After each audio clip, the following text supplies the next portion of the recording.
चलिए आज की इस चर्चा की शुरुआत करते हैं।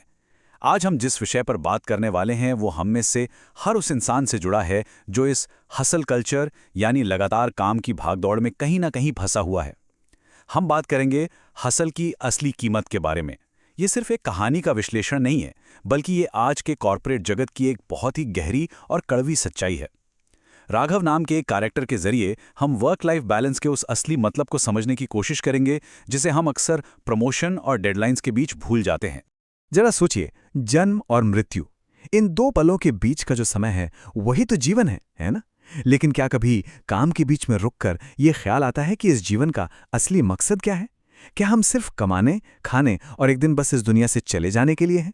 या फिर इस रोजमर्रा की 9 to 5 ग्राइंड के पीछे कोई बहुत बड़ा रहस्य छिपा है?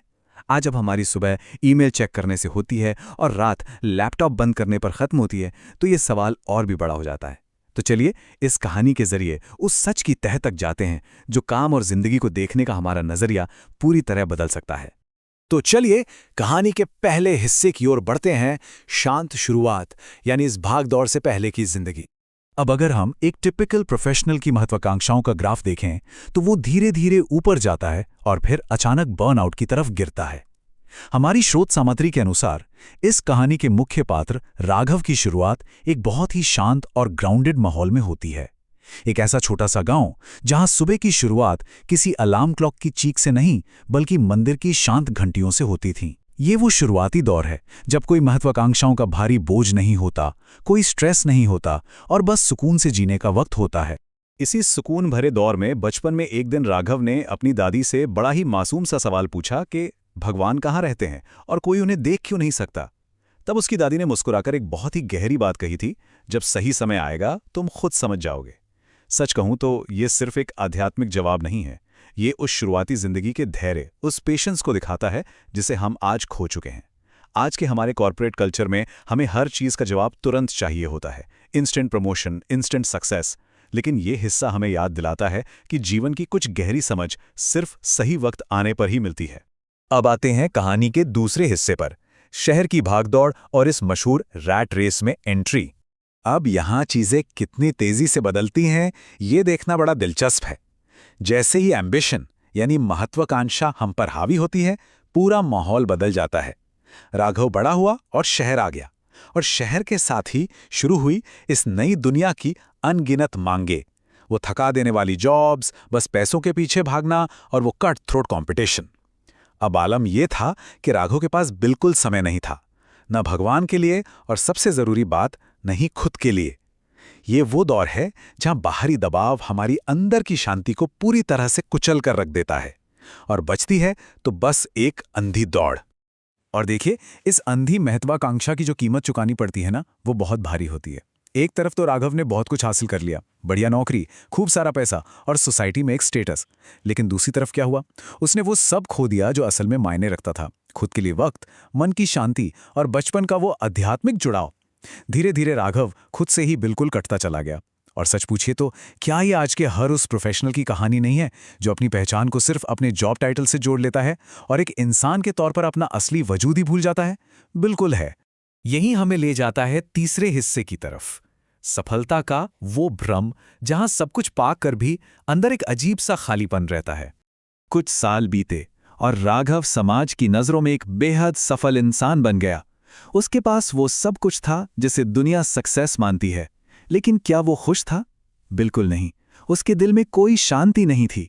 वो अक्सर रात को अकेला बैठता और खुद से बस यही एक सवाल पूछता, मैं खुश क्यों नहीं हूं? देखिए, जब कागजों पर आपका रिज्यूमे एकदम शानदार दिख रहा हो, बैंक अकाउंट भी फुल हो, लेकिन अंदर से एक बहुत ही गहरा खालीपन महसूस हो रहा हो, तो ये इस बात का सबसे बड़ा अलर्ट है कि खुशी को बाहरी चीज़ों से जोड़ लिया गया है और बाहरी चीज़ें कभी भी परमानेंट संतुष्टि नहीं दे सकती।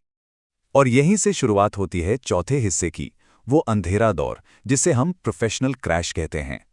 तो होता क्या है कि एक दिन सब कुछ अचानक से बदल जाता है।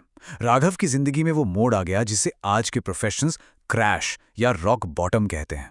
उसकी नौकरी चली गई, और जरा सोचिए, जैसे ही नौकरी और वो कॉर्पोरेट रुतबा गया, वो सारे तथाकथित दोस्त भी गायब हो गए जो सिर्फ उसकी उस सफलता के साथी थे। वो पूरी तरह से एकदम अकेला पड़ गया असल में होता यही है कि जब पूरी पहचान सिर्फ काम और डेजिग्नेशन पर टिकी होती है तो उसके छिनते ही पूरा वजूद हिल जाता है। ये सीवियर प्रोफेशनल बर्नआउट का वो भयानक रूप है जहां सक्सेस का सारा इल्यूजन, सारा भ्रम एक झटके में टूटकर बिखर जाता है। उस रात अपना सब कुछ खोने के बाद राघव अपनी छत पर बिल्कुल अकेला बैठा था। आसमान की तरफ देखते हुए उसकी आंखों में बस आंसू थे और शायद पहली बार उसने पूरी ईमानदारी के साथ पुकारा, हे भगवान, अगर सच में कोई शक्ति है तो मुझे रास्ता दिखाओ।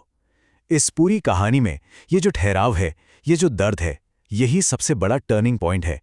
कभी कभी सही रास्ता खोजने के लिए पूरी तरह से टूटना ही पड़ता है। ये वो पल था जहां राघव ने बाहर की दुनिया से हार मानकर फाइनली यूनिवर्स से, ब्रह्मांड से मदद की गुहार लगाई। और अब हम पहुंचते हैं आखिरी और सबसे जरूरी हिस्से पर, आत्मज्ञान, यानी बाहरी दुनिया से हटकर भीतर की ओर मुड़ना। अगले दिन किसी उम्मीद की तलाश में राघव एक मंदिर पहुंचा तो वहां उसे एक संत मिले। संत ने उसे बस एक नजर देखा और कह दिया, तुम बहुत परेशान हो। जब राघव ने एकदम से चौंक कर पूछा कि उन्हें कैसे पता, तो संत का जवाब बहुत ही कमाल का था। उन्होंने कहा, क्योंकि तुम खुद को नहीं जानते। ध्यान देने वाली बात यहां यह है कि संत ने यह नहीं कहा कि परेशानी की वजह जॉब का जाना है। नहीं, उन्होंने सीधा असली बीमारी को पकड़ा और वो थी आत्म जागरूकता, यानी सेल्फ अवेयरनेस की कमी। करियर का दांव पर लगना तो सिर्फ एक लक्षण था, असली बीमारी तो खुद से, अपने असली सेल्फ से दूर हो जाना था। और इसके बाद संत ने वो बात कही जो अल्टीमेट ट्रूथ है, तुम शरीर नहीं हो, तुम आत्मा हो, और वो आत्मा दिव्य है। जैसे ही राघव ने ये सुना तो उसके आंसू छलक पड़े, क्योंकि उसे आखिरकार अपना जवाब मिल गया था।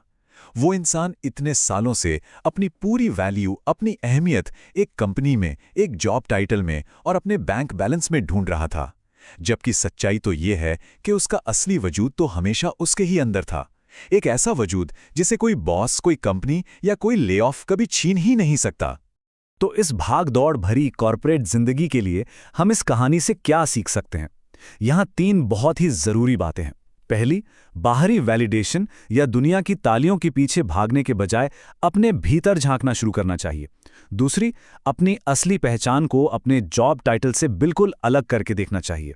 हम कोई भी जॉब पोजीशन क्यों ना होल्ड करते हों, एक इंसान के तौर पर हमारी वैल्यू उससे कहीं ज्यादा है। और तीसरी, अपनी मानसिक शांति को करियर की सफलता से पूरी तरह से अलग रखना सीखना होगा। काम हमारी जिंदगी का सिर्फ एक हिस्सा है, पूरी जिंदगी नहीं। सच में ये आध्यात्मिक सबक किसी भी थके हुए, बर्नआउट फेस कर रहे प्रोफेशनल के लिए एक बहुत ही पावरफुल टूल साबित हो सकता है। हमारी आज की ये चर्चा एक बहुत ही क्लियर मैसेज के साथ खत्म होती है। वो ये कि सच्ची संतुष्टि किसी बड़ी कंपनी के कॉर्नर ऑफिस में काम करने से नहीं मिलती, वो अपने भीतर, अपने अंदर झांकने से मिलती है। अगर लाइफ में असली बैलेंस चाहिए तो इस बाहर की दुनिया में ठप्पे या अप्रूवल ढूंढना बंद करना होगा। तो अगली बार जब भी काम का बोझ बहुत ज्यादा हावी होने लगे तो खुद से बस ये पूछना है कि क्या हम सिर्फ एक अंधी दौड़ का हिस्सा बन के रह जाना चाहते हैं, या फिर उस दौड़ के बीच भी अपने भीतर की शांति को बचाए रखना मुमकिन है। आज की इस चर्चा में बस इतना ही। उम्मीद है ये विचार आपके लिए मददगार साबित होंगे।